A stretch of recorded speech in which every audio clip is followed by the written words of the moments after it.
ഉത്തരം കേട്ടു എങ്ങു നിന്നു എല്ലാം ഇത്തിരി സ്നേഹത്താൽ വീണ്ടെടുക്കൂ. ഒരുപക്ഷെ നാരായണ ഗുരുവിൻ്റെ കാലത്തെത്തുന്നതുവരെ, ആധുനികതയിലേക്ക് എത്തുന്നതുവരെ സമത്വം എന്ന് പറയുന്ന, സ്ത്രീ പുരുഷൻ കുട്ടികൾ ഒക്കെ ഈ സമത്വം എന്ന് പറയുന്ന ഒരു ഭാവം ആശയപരമായിട്ട് എവിടെയെങ്കിലുമൊക്കെ സ്ഫുരിച്ചിട്ടുണ്ടെങ്കിലും മനുഷ്യ ജീവിതത്തിൽ സ്ഫുരിച്ചിട്ടില്ല. അത് തുടങ്ങി വെച്ചിട്ടേ ഉള്ളൂ. നമ്മൾ പായി വരുന്നേ ഉള്ളൂ, അതിലേക്ക് നമ്മളിങ്ങനെ സഞ്ചരിച്ച് തുടങ്ങുന്നേ ഉള്ളൂ. അതുകൊണ്ട് നമ്മളിനി ഭൂതകാലത്തിലേക്ക് പോയിട്ട് സമത്വസുന്ദരമായ ഒരു മനുഷ്യ ജീവിതത്തെ ഇനി കണ്ടെത്താൻ പറ്റില്ല. അതിലേക്കുള്ളൊരു ജേണിയിലാണ് നമ്മൾ. ആ ജേണിയിൽ നമ്മൾ മനുഷ്യനെ പഠിക്കാൻ ശ്രമിക്കുകയാണ്. മനുഷ്യനെ പഠിക്കാൻ ശ്രമിക്കുമ്പോൾ നമുക്ക് മനുഷ്യരോട് വെറുപ്പ് തോന്നില്ല, മനുഷ്യരോട് വിദ്വേഷം തോന്നില്ല. ഈ ലോകത്ത് ഇത്രയും മനുഷ്യർ ഇപ്പോൾ ജീവിച്ചിരിക്കുന്നുണ്ടെങ്കിൽ അതിൻ്റെ കാരണം ഇനി യുദ്ധം വേണ്ട എന്ന് തീരുമാനിച്ച മനുഷ്യർ ബഹുഭൂരിപക്ഷം ഇവിടെ എക്സിസ്റ്റ് ചെയ്യുന്നതുകൊണ്ടാണ്. ഒരുപക്ഷെ മനുഷ്യ സമൂഹം ചരിത്രത്തിൽ ഇന്ന് വരെ കണ്ട ഏറ്റവും മൂല്യബോധമുള്ള മനുഷ്യർ ഏറ്റവും കൂടുതൽ ജീവിക്കുന്ന ഒരു ലോകത്തിലാണ് നമ്മളിപ്പോൾ ജീവിക്കുന്നത്. അപ്പോൾ എന്നോടൊരാൾ ചോദിച്ചത്, നിങ്ങളെന്തൊരു വിഡ്ഢിത്തരാണ് മനുഷ്യ പറയുന്നത്, നിങ്ങൾ പത്രമൊന്നും വായിക്കാറില്ലേ, എത്ര റേപ്പ് കേസുകളാണ് നമ്മുടെ ചുറ്റുമുള്ളതെന്ന്. അപ്പോൾ ഞാൻ പറഞ്ഞു, റേപ്പ് കേസായത് ഇപ്പോഴാണ്, പണ്ടത് റൈറ്റായിരുന്നു, അത് നമ്മൾ മറക്കരുത്. ഇന്ന് പലതും കേസായി വരുന്നത്, സങ്കീർണത നമ്മൾ കൂടുതൽ അനുഭവിക്കുന്നത് നമ്മൾ കൊള്ളാവുന്ന മനുഷ്യരായതുകൊണ്ടാണ്. നേരത്തെ പറഞ്ഞതുപോലെ നമ്മൾ കുറച്ചുകൂടി ബെറ്ററായ സോഷ്യൽ ബീയിങ് ആയി തുടങ്ങുന്നേ ഉള്ളൂ.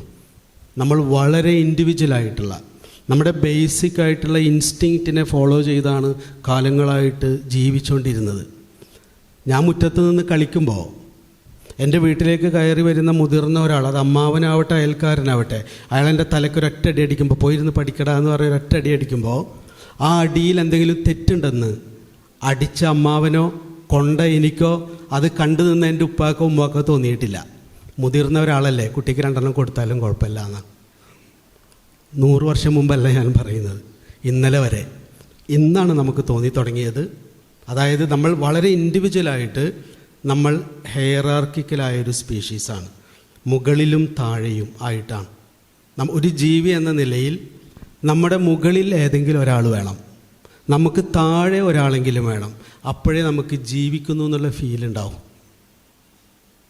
സാനുമാഷ് നാരായണ ഗുരുവിൻ്റെ പുസ്തകം എഴുതിയപ്പോൾ അതിൽ എഴുതിയിട്ടുള്ളൊരു സെൻറ്റൻസ് എനിക്ക് വളരെ ഇഷ്ടപ്പെട്ടൊരു സെൻറ്റൻസ് ഉണ്ട്. നാരായണ ഗുരുവിൻ്റെ കാലത്തിന് മുമ്പ് ജാതി വ്യവസ്ഥ എന്ന് പറയുന്നത് മനുഷ്യ സമൂഹത്തിലെ ഒരു സ്വാഭാവിക അവസ്ഥയായിരുന്നു. അധികമാരും അതിൽ അസ്വസ്ഥരായിരുന്നില്ല. 36 അടി മാറി നടക്കണമെന്ന് പറയുന്ന ആൾ, 36 അടി മാറി നടക്കുന്ന ആളുകളിൽ അതിൽ അസ്വസ്ഥരായിരുന്ന വിരലിലുണ്ടാവുന്ന ആളുകളുണ്ടായിരുന്നു. പിന്നെ നമ്മൾ 36 അടി മാറി നടക്കണ്ടേ എന്നാണ് കൂടുതൽ ആളുകളും ചോദിച്ചിരുന്നത്. അതൊരു അസമത്വമാണെന്ന്, അത് സാമൂഹികമായ ഒരു അവ്യവസ്ഥയാണെന്ന് ഒരാൾക്കും തോന്നിയിട്ടില്ല. വേറെ ആളുകൾ നിരന്തരം പറഞ്ഞ് തോന്നിപ്പിച്ചതാണ് നമ്മളെ. നീ കണ്ണിൽ നോക്കി സംസാരിക്കൂ. ഇപ്പോൾ കഴിഞ്ഞ ദിവസം എൻ്റെ ഒരു സുഹൃത്ത്, ഞാനിപ്പോഴും നമ്മളെവിടെ ജീവിക്കുന്നു എന്നുള്ളതിൻ്റെ ഒരു ഉദാഹരണം പറയുകയാണ്. ബാങ്ക് മാനേജറായിട്ടുള്ള എൻ്റെ ഒരു സുഹൃത്ത്, സ്ത്രീയാണ്. അവർ ഈ ബന്ദിൻ്റെ അന്ന് കാറിൽ യാത്ര ചെയ്യുന്നു. സ്ഥിരം യാത്ര പോകുന്ന കാറിൽ അവരൊറ്റയ്ക്ക് ബാക്കിൽ കയറി യാത്ര ചെയ്തു. അന്ന് ആ കാറിൽ അവർ മാത്രമേ ഉള്ളൂ. കുറച്ചങ്ങ് മുമ്പോട്ടെത്തിയപ്പോൾ ഈ ഡ്രൈവർ പെട്ടെന്ന് തിരിഞ്ഞിട്ട് അവരുടെ കയ്യിലങ്ങ് കയറി പിടിച്ചു. അപ്പോൾ ഇവർ കൊതറി മാറിയപ്പോൾ കാലിൽ പിടിച്ചു. അവർക്ക് എന്ത് ചെയ്യണമെന്ന് അറിയണില്ല. അവരങ്ങ് ചീത്ത പറഞ്ഞു, നിങ്ങൾ ഡ്രൈവ് ചെയ്യുമെന്ന് പറഞ്ഞിട്ട് അവരങ്ങ് പെട്ടെന്നങ്ങ് പ്രതികരിച്ച് മിണ്ടാതിരുന്നു. അയാളുടെ നിയന്ത്രണം വിട്ടുപോയതാണ് ഒറ്റയ്ക്ക്. അപ്പോൾ കാലങ്ങളായിട്ട് കൊണ്ടുപോകുന്ന ആൾക്ക് ഇവരോടുള്ളൊരു ആകർഷണമാണ്, പ്രതികരിക്കാൻ പറ്റുന്നില്ല. നന്നായി ചിന്തിക്കുന്ന, പ്രതികരിക്കുന്ന ഒരാളാണ്. പെട്ടെന്നങ്ങ് പ്രതികരിക്കാൻ പറ്റാതെ ഒരു പുരുഷൻ പെട്ടെന്ന് കയറി തൊടുമ്പോൾ, ഒന്ന് പിടിക്കുമ്പോൾ എന്ത് ചെയ്യണമെന്നറിയാതെ സ്റ്റക്കായി പോവുകയാണ്. ഒരു ദിവസം അവർ വളരെ അസ്വസ്ഥമായിട്ടിരുന്നവരാണ് പിന്നെ എന്നെ വിളിച്ചത്. പിന്നെ ഹസ്ബൻഡ് വിളിച്ചു, പരിചയക്കാരെ ഭീഷണിപ്പെടുത്തി, ഇനി ആവർത്തിച്ചാൽ പോലീസ് സ്റ്റേഷനിൽ ഏൽപ്പിക്കുന്നതിന് അത് കോംപ്രമൈസ് ചെയ്തു. എല്ലാം പറഞ്ഞുറപ്പിച്ചു. എന്നിട്ട് അവരെന്നെ വിളിക്കണം. ഇന്നലെ അവരെന്നെ വിളിക്കുന്നു വൈകുന്നേരം. അവർ വിളിച്ചിട്ട് എന്നോട് പറഞ്ഞു, എനിക്ക് പറ്റണില്ല, ഞാൻ എന്താണ് പ്രതികരിക്കാതിരുന്നത് ആ സമയത്ത്? ഞാൻ ഇത്രയും ചിന്തിക്കുന്ന, ഇത്രയും ആശയപരമായ ലോകത്തുള്ള ഒരാളായിട്ടും എനിക്കിപ്പോൾ ആ വേദനയിൽ നിന്ന് പുറത്തു വരാൻ ഞാൻ പറഞ്ഞു, നിങ്ങൾ തീർച്ചയായിട്ടും അയാളെ കാണണം, നേരിട്ട് പോയി അയാളുടെ മുമ്പിൽ ചെന്ന് നിൽക്കണം, ബോധപൂർവ്വം അയാളുടെ കണ്ണിൽ നോക്കണം, കണ്ണിൽ നോക്കി ശക്തമായി പറയണം. നിങ്ങളുടെ പ്രതിഷേധം അയാളുടെ കണ്ണിൽ നോക്കി പറയണം, അല്ലെങ്കിൽ നിങ്ങൾക്ക് ഒരിക്കലും സമാധാനം കിട്ടില്ല. എന്തുകൊണ്ടാണ് നമ്മളിപ്പോഴും സാമൂഹിക സമത്വം എന്ന് പറയുന്നത് എൻ്റെ റൈറ്റാണെന്നുള്ളൊരു ഫീൽ സ്ത്രീ ശരീരത്തിൽ ഇതുവരെ വന്നിട്ടില്ല. ഈ ബോഡിക്കൊരു ഇൻ്റലിജൻസ് ഉണ്ട്. നമ്മൾക്ക് നമ്മുടെ ഇൻ്റലിജൻസ് എന്ന് പറയുന്നത് ബോഡി ഇൻ്റലിജൻസ്. ചില ആളുകൾ നമ്മുടെ അടുത്ത് വരുമ്പോൾ തൊടാതെ തന്നെ നമ്മൾ അസ്വസ്ഥരാകും. പ്രത്യേകിച്ച് സ്ത്രീകൾക്കാണ് അത് കൂടുതൽ ഫീൽ ചെയ്യുക. ഒരാൾ സ്പർശിക്കുമ്പോൾ അത് ഏത് തരത്തിലുള്ള കെട്ടിപ്പിടുത്താണെന്ന് നമുക്ക് ഫീൽ ചെയ്യും. പക്ഷെ അതിനോട് നൂറ്റാണ്ടുകളായി പ്രതികരിച്ചിട്ടുള്ളത് വിധേയപ്പെട്ടും അടിമയാക്കിയും ജീവിച്ച് ശീലിച്ച ജീനുകളുടെ സംഘാതമാണ് ബോഡി എന്ന് പറയുന്നത്. അപ്പോൾ ഈ ശീലിച്ച് ഉറച്ചത് എന്നാണ് തലച്ചോറിൻ്റെ ശരിക്കർത്ഥം. ഞാൻ എല്ലായിടത്തും പറയാറുള്ളതാണ്. നമ്മളുടെ സിസ്റ്റത്തിന് ശരിയായിട്ട് ഫീൽ ചെയ്യുന്നത് ചിന്തിച്ച് ഉറച്ചതല്ല, ശീലിച്ച് ഉറച്ചതാണ്. അതുകൊണ്ടാണ് അമ്മാവൻ വന്നെൻ്റെ തലക്കടിക്കുമ്പോൾ അത് കുഴപ്പമില്ലാന്ന് എനിക്ക് തോന്നുന്നതും, സ്വന്തം മകൻ്റെ തലക്ക് അത് ബാക്കിൽ ഇവിടെയൊക്കെ ഒരിക്കലും നമ്മൾ അമിതമായി ശക്തമായി സ്പർശിക്കാൻ പാടില്ലാത്തൊരു ഏരിയയാണ് തലയുടെ ബാക്ക് സൈഡ്. സ്ട്രോക്ക് വരെ വരാം. ഇവിടെ അടിക്കരുത് എന്നാ ഇന്ന് നമ്മൾ സയൻസ് ആഴത്തിൽ അവിടെയാണ് ഈ 2 തരുന്നത്. ആ ഒരു കാര്യമില്ലാതെയാണ് ONV കുറിപ്പ് പറയുന്നത് പോലെ വെറും ഒരു രസം ഹിംസ. പഴയ കാലത്തെ മൂല്യങ്ങൾ വെറും ഒരു കാര്യത്തിനാണ് ശിക്ഷിക്കുക, അല്ല വെറുതെ വരുമ്പോൾ ഒരു കുട്ടിനെ കാണുമ്പോൾ ഡാ പോയിരുന്ന് പഠിക്കടാ, ധാർഷ്ട്യത്തോടെ ഒരു വാക്ക് പറഞ്ഞാലേ നമുക്കൊരു സ്വസ്ഥത കിട്ടൂ. ഒരു അടിമ നമുക്ക് എപ്പോഴും വേണം, ഇപ്പോഴും നമുക്ക് വേണം. നമുക്കത് ഒബ്സർവ് ചെയ്താൽ അറിയാം. ഒരാളെങ്കിലും നമ്മൾ അടിമയാക്കി വെച്ചിട്ടുണ്ടാവും. അത് ഭാര്യയാവാം, ഭർത്താവാം, കുട്ടിയാവാം, വേലക്കാരിയാവാം. അവരോട് പെരുമാറുന്നിടത്തൊക്കെ നമ്മൾ പഴയ ചാട്ടവാറ് പിടിച്ച് നിൽക്കുന്ന ആളാണ്. ഇതാണ് നമ്മളുടെ ഇൻഡിവിജ്വൽ കോൺഷ്യസ്നെസ് എന്ന് പറയുന്നത്. ഇതാണ് അടിസ്ഥാനപരമായി നമ്മളെ ഭരിക്കുന്ന ഒരിടം. രണ്ടാമത്തതാണ് സോഷ്യലി ഞങ്ങൾ 3 പേരും കൂടി ചേർന്നിരുന്നാൽ, വ്യത്യസ്തമായ അഭിപ്രായങ്ങളെ റെസ്പെക്റ്റ് ചെയ്തുകൊണ്ട് ചേർന്ന് പൊതുവായ ഒരു മൂല്യത്തെ മുമ്പിൽ വെച്ച് വർത്തമാനം പറയാം എന്ന് തീരുമാനിക്കുന്നത് ഒരു സോഷ്യൽ കോൺട്രാക്റ്റാണ്. ഈ ഇരിക്കുന്ന സദസ്സുണ്ടല്ലോ, ഇങ്ങനെയുള്ളൊരു സദസ്സ് 50 വർഷം മുമ്പില്ല. അപ്പോൾ നമ്മൾ 500 വർഷം മുമ്പല്ല ഞാൻ പറയുന്നത്, 50 വർഷം മുമ്പില്ല. വളരെ കുറച്ചേ ഉണ്ടാവും. കാരണം ഇവിടെ ഇരിക്കുന്നവർ വ്യത്യസ്തമായ ആശയങ്ങളുള്ളവരാണ്. ദൈവത്തിൽ വിശ്വസിക്കുന്നവർ, വിശ്വസിക്കാത്തവർ, യുക്തിചിന്തകർ, ചില പ്രത്യേകതരം കവിത മാത്രം ഇഷ്ടപ്പെടുന്നവർ, ചിലതിനെ വിമർശിക്കുന്നവർ, ആ വിമർശിക്കുന്നത് ഉൾക്കൊള്ളുന്നവർ, വളരെ വ്യത്യസ്തമായിട്ട് സ്വതന്ത്രമായിട്ട് ചിന്തിക്കുന്ന മനുഷ്യരുടെ, സ്ത്രീകളും പുരുഷന്മാരും ഇടകലർന്നിരിക്കുന്ന, കുട്ടികളും ഇടകലർന്നിരിക്കുന്ന ഒരു സദസ്സ് എന്ന് പറയുന്നത് ആധുനികമാണ്. ഇത് നൂറ്റാണ്ടുകളായി നമ്മൾ നടത്തിയിട്ടുള്ള സമരത്തിൻ്റെയും സഹകരണത്തിൻ്റെയും റിസൾട്ടാണ് ഇവിടെ ഇരിക്കുന്ന ഈ സദസ്സ് എന്ന് പറയുന്നത്. പക്ഷേ ഇങ്ങനെ നമ്മൾ ഇരിക്കുമ്പോഴും, ഈ സോഷ്യലി നമ്മൾ സമത്വത്തോടുകൂടി ഇങ്ങനെ ഇരിക്കുമ്പോഴും നമ്മളെ അടിസ്ഥാനപരമായി ഭരിക്കുന്നത് ആ സ്ത്രീ കുറച്ച് മാറ്റി നിർത്തേണ്ടവളാണ്. ഇവിടെ ഇരിക്കുന്ന പലരും നമ്മളിൽ നിന്ന് കുറച്ച് മാറി നിൽക്കേണ്ടവരാണ്. ഞാൻ മുമ്പിലിരിക്കേണ്ട ആളാണെന്ന് പറയുന്ന ആ ഒരു യൂണിവേഴ്സലായിട്ടുള്ള ഇൻസ്റ്റിങ്ക്റ്റാണ് അടിസ്ഥാനപരമായിട്ട് നമ്മളെ ഭരിക്കുന്നത്. അതിൽ മുകളിലുള്ള ഒരു ലെയറായിട്ടാണ് ഈ സോഷ്യലായിട്ടുള്ള ഈ ഒരു ഇക്വാലിറ്റി, നമ്മൾ ഈ പ്രാക്ടീസ് ചെയ്യുന്ന ഒരു ഇക്വാലിറ്റി ഇവിടെ ഫങ്ഷൻ ചെയ്യുന്നത്. ഇനി ഇതിൻ്റെ മുകളിൽ ഉള്ള കുറച്ചും കൂടി പവർഫുൾ ആയിട്ടുള്ളതാണ് ഇൻഡിവിജ്വാലിറ്റി. ഇൻഡിവിജ്വാലിറ്റി എന്ന് പറയുന്നത് ഇപ്പം ഉണ്ടായി തുടങ്ങിയിട്ടേ ഉള്ളൂ, ആയി വരുന്നത്. ഒരു വീട്ടിൽ 5 ആളുണ്ടെങ്കിൽ 5 പേരും 5 വ്യക്തികളാണ്. ആ 5 വ്യക്തികളെയും ഓരോ ഇൻഡിവിജ്വലായി കണ്ട് റെസ്പെക്ട്. പണ്ട് അങ്ങനെയില്ല.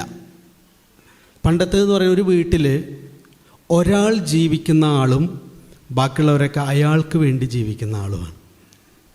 അയാളുടെ മൂഡാണ്. അയാൾ രാവിലെ എണീക്കുമ്പോൾ ഹാപ്പി ആണെങ്കിൽ ആ വീട്ടുകാർ മുഴുവൻ അന്ന് ഹാപ്പി ആയിരിക്കും.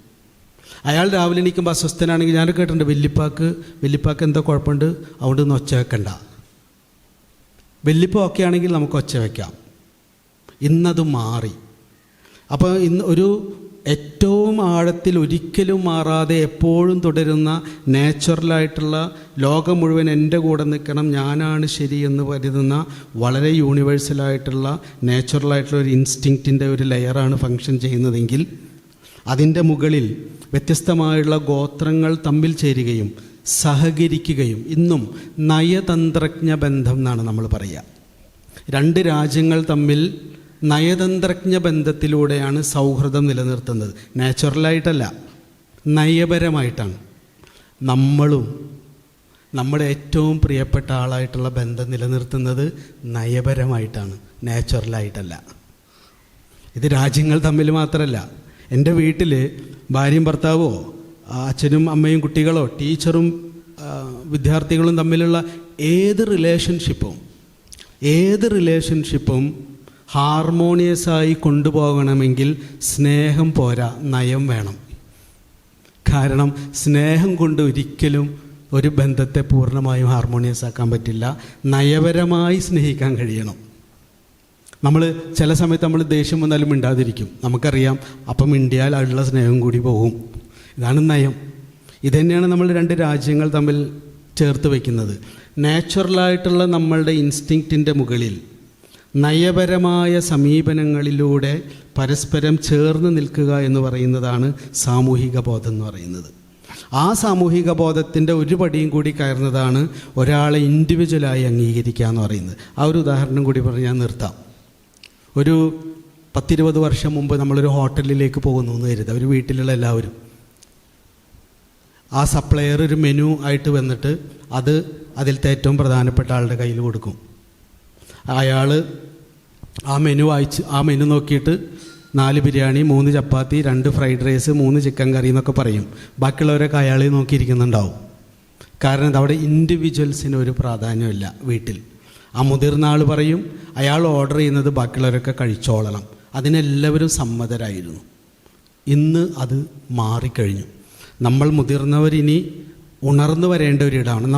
നമ്മളെ ഇപ്പം നമ്മുടെ ഇവിടെ ഇരിക്കുന്ന ആളുകളെ ഒന്നും ഈ ഇൻഡിവിജ്വലിനെ റെസ്പെക്റ്റ് ചെയ്യുന്ന തലത്തിലേക്ക് നമ്മളത്ര വളർന്നിട്ടില്ല. നമ്മൾ ശ്രമിച്ചുകൊണ്ടിരിക്കുകയാണ്. അതിൻ്റെ കോൺഫ്ലിക്റ്റാണ് ഇപ്പോൾ നമ്മൾ കുട്ടികളായിട്ട് അനുഭവിച്ചുകൊണ്ടിരിക്കുന്നത്. ഇന്ന് നമ്മൾ ഹോട്ടലിൽ പോയാൽ 3 വയസ്സായ കുട്ടിയുടെ കയ്യിലും മെനു ഉണ്ട്. എല്ലാവരുടെ കയ്യിലും മെനു ഉണ്ട്. ആ 3 വയസ്സായ കുട്ടി ഇങ്ങനെ നോക്കി പറയും എന്താ വേണ്ടത്. അടുത്തിരിക്കുന്ന അമ്മ ചിലപ്പോൾ കുട്ടിയോട് ചോദിക്കും, മോനെ ഞാൻ എന്താ കഴിക്കേണ്ടത്, നീ സെലക്ട് ചെയ്യാൻ പറയും. ഇവിടെ ഏതാ നല്ല ഭക്ഷണം കിട്ടുക, നിനക്കെല്ലാം അറിയാം, നിങ്ങൾ സെലക്ട് ചെയ്യുമെന്ന് പറഞ്ഞിട്ട് കുട്ടിയുടെ കയ്യിൽ മെനു കൊടുത്ത് കൈകെട്ടിയിരിക്കുന്ന മുതിർന്നവരുടെ ലോകത്താണ് നമ്മൾ ജീവിക്കുന്നത്. നമ്മളെക്കാൾ പല കാര്യത്തിലും ഒരുപടി മുമ്പിലാണ് അവർ. പല കാര്യത്തിലും. ഒരു കഥ വായിച്ചിട്ടുണ്ട് ഞാൻ. പുതിയ കാലത്ത് എല്ലാ കുട്ടികളുടെ എല്ലാ പ്രശ്നങ്ങളും മാറ്റി വെച്ചിട്ടാണ് ഞാനിത് പറയുന്നത്. 2 കുട്ടികൾ ഒരു പൂന്തോട്ടത്തിൽ നടക്കാനിറങ്ങി. അപ്പോൾ ഒരു ചെടിയിൽ 2 തുമ്പികളിരിക്കുന്നു. ഒരമ്മത്തുമ്പിയും ഒരു കുഞ്ഞു തുമ്പിയും. അപ്പോൾ ഈ 2 കുട്ടികൾ ആ തുമ്പികളെ നോക്കി ആസ്വദിച്ചിട്ട് അകത്തേക്ക് കയറിപ്പോയപ്പോൾ അമ്മത്തുമ്പി മോളോട് പറയണം, മോളെ പുതിയ തലമുറയിലെ കുട്ടികളായത് നന്നായി, പഴയ തലമുറയിലെ കുട്ടികളായിരുന്നെങ്കിൽ നമ്മളെ കൊണ്ട് കല്ലെടുപ്പിച്ചേനെയെന്ന്. നമ്മുടെ വാലിൽ നൂല് കെട്ടി നമ്മളെ പിടിച്ച് കല്ലെടുപ്പിച്ച് കളിപ്പിച്ചേനെയെന്ന്. നമ്മൾ ഈ തലമുറകളുടെ മഹത്വം പറയുമ്പോൾ ഈ ഒരു ഡയമെൻഷൻ കാണാതെ പോകുന്നുണ്ട്. നമ്മുടെ പഴയ തലമുറയിൽ നമ്മളുടെ അത്ര ഹിംസ ദൈനംദിന ജീവിതത്തിൽ പുതിയ കുട്ടികൾക്കില്ല. പരിഹാസമില്ല. അവരെ ക്ലാസ്സിൽ പഠിക്കുന്ന മുടന്തനായ കുട്ടിയെ ഞൊണ്ടി എന്ന് വിളിക്കുന്ന കുട്ടികൾ നമ്മളൊക്കെ വിളിച്ചിട്ടുണ്ട്. നമ്മുടെ ക്ലാസ്സിൽ ഏതെങ്കിലും ഒരു കുട്ടിക്ക് ഒരു കിഴുക്ക് കൊടുക്കാത്ത അപൂർവ ആൾക്കാർ അവിടെ ഉണ്ടാവും. വെറുതെ പോയിട്ട് ഏറ്റവും തളർന്നിരിക്കുന്ന ഒരു കുട്ടീനെ എല്ലാവരും കളിയാക്കി കൈകാര്യം ചെയ്യുമായിരുന്നു. ഇന്ന് മുടന്തനായ കുട്ടീനെ വീട്ടിൽ നിന്ന് സ്കൂളിലേക്ക് കൊണ്ടുവരുന്നവരെ ക്ലാസ്സിലത്തെ കുട്ടികളാണ്. ഒരുപാട് പ്രശ്നങ്ങൾ അവർക്കുണ്ട്. ഇൻഡിവിജ്വാലിറ്റി എന്ന് പറയുന്നത് ഏറ്റവും സജീവമായിരിക്കുന്ന ഒരു കാലത്താണ് നമ്മൾ ജീവിക്കുന്നത്. അതുകൊണ്ട് നാച്ചുറലായിട്ടുള്ള ഇൻസ്റ്റിങ്ക്റ്റിനോടും അതിനോട് ചേർന്ന് രൂപപ്പെട്ടു വന്ന നമ്മളുടെ ആദ്യ കുടുംബസങ്കല്പം മുതൽ ഇപ്പോൾ വന്നിരിക്കുന്ന കുടുംബസങ്കല്പം വരെയുള്ള കുടുംബ വ്യവസ്ഥയോടും സാമൂഹികതയോടും ചേർന്ന് നിൽക്കുന്ന ഒരു ബോധത്തിൻ്റെ അടിമകളാണ് നമ്മളെല്ലാവരും.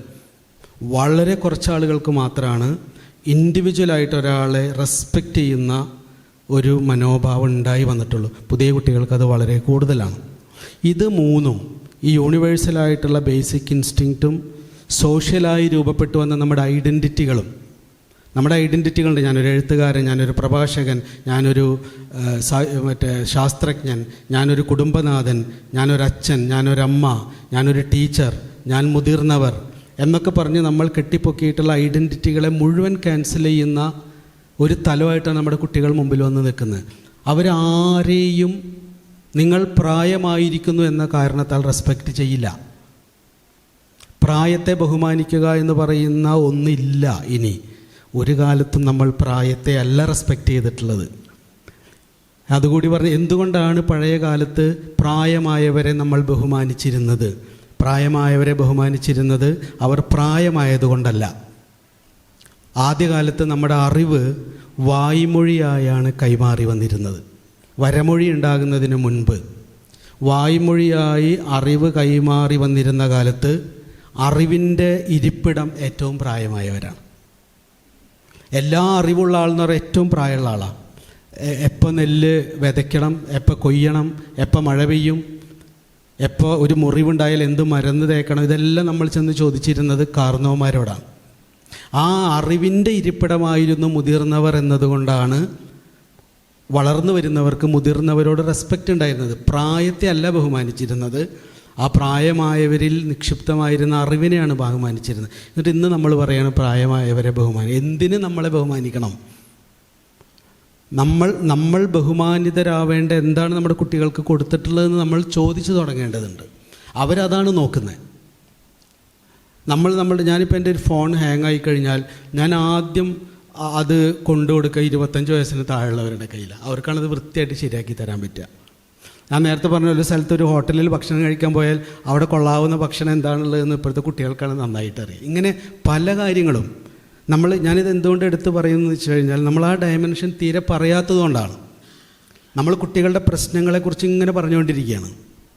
പക്ഷേ നമ്മുടെ പ്രശ്നങ്ങളെക്കുറിച്ചും കൂടി നമ്മൾ കുറച്ച് അവെയർ ആവേണ്ടതുണ്ട്. ഇൻഡിവിജ്വൽ റെസ്പെക്റ്റ് എന്ന് പറയുന്നത്, ഒരു വ്യക്തി എന്ന നിലയിൽ കുട്ടികളെ റെസ്പെക്റ്റ് ചെയ്യുക എന്നതിലേക്ക് നമ്മൾ വളർന്നിട്ടില്ല. ഒരു കുട്ടി കണ്ണിൽ നോക്കി ഒരു ചോദ്യം ചോദിക്കുമ്പോൾ പോലും ഇൻസൾട്ടായിട്ടാണ് നമുക്ക് ഫീൽ ചെയ്യുന്നത്. അവർ ചോദിക്കുന്ന ആ ചോദ്യത്തിൽ എന്തെങ്കിലും കാര്യമുണ്ടോ എന്നല്ല. ഞാൻ കാരമടയിൽ മോളിൽ ഇങ്ങനെ ഇരുന്നിട്ട് വർക്ക് ചെയ്തുകൊണ്ടിരിക്കുന്ന സമയത്ത് 5 വയസ്സുള്ള ഒരു മോനുണ്ട്. അവിടെ താമസിക്കുന്ന ജയേട്ടൻ്റെ മോനാണ്.